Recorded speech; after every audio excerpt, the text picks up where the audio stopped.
Hey guys, thanks for joining me this morning on our day 26 of our Discover Jesus Challenge. Almost a month and almost at the end of Matthew. But that means we're going through some intense chapters and verses about Christ's death and resurrection. But don't worry, there's a good ending, so stay with me. Grab your coffee, throw on your music, put on some nice woolly warm reading socks if it's still cold outside, and let's get into it. Chapter 26, all right, is full of drama and conflict. Betrayal all around, and Jesus' followers abandon their teacher. It's pretty grim, but there's some beautiful moments like the Last Supper with Jesus and his prayer in the garden. However, even in these glimpses of beauty, everything's dire. With we got Jesus calling out Judas Iscariot, and then his disciples sleeping through everything that's happening in the garden. Matthew 26 dissolves into an all is lost moment. And I think one of the central themes in this chapter is fear. Fear of the disciples when they scatter, and then one of them, chops off a servant's ear.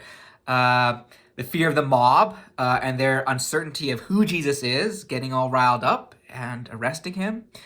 We have the fear of the Pharisees and how they're upset that he's shaking things up and disturbing the natural order. We see here also the fear of Judas betraying Jesus. It kind of makes you wonder why he did this, right? And obviously he's selfish and he was a thief to begin with.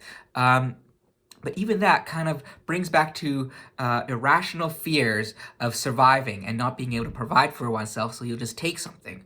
In this case, Judas literally took Jesus' life for money. And of course, we see the fear of Peter, renouncing Jesus 3 times to a servant girl and an angry crowd just to save himself. So, kind of with all this, fear causes us to think irrationally, clouds our minds, and makes us act in horrible ways. But here's a question. Was Jesus afraid during all this? Was he afraid during his betrayal and the road to his death? He was certainly sorrowful, even to the point of death, we see in verse 38. And I'm sure his human side felt anxiety and the stress that all of us would have felt in this situation.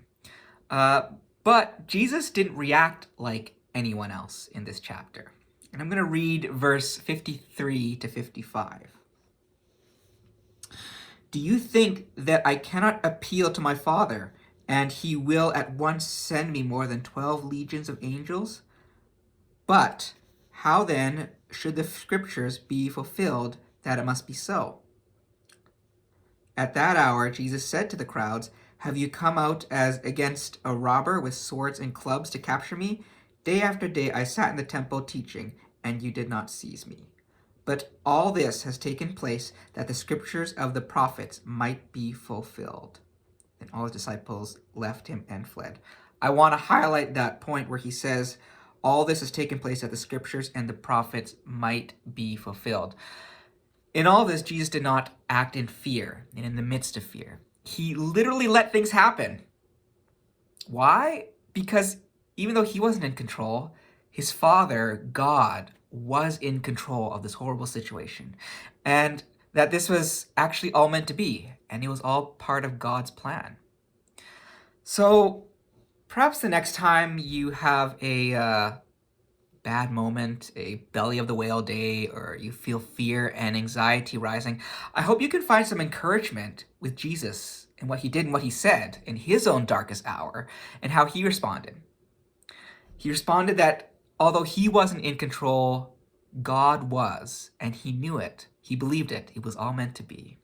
So thanks for joining me again, Eastsiders. Enjoy your day and be on the lookout for some new and awesome life groups that are happening at Eastside in February. It's always good to do life together. So love you guys, stay safe, and God bless.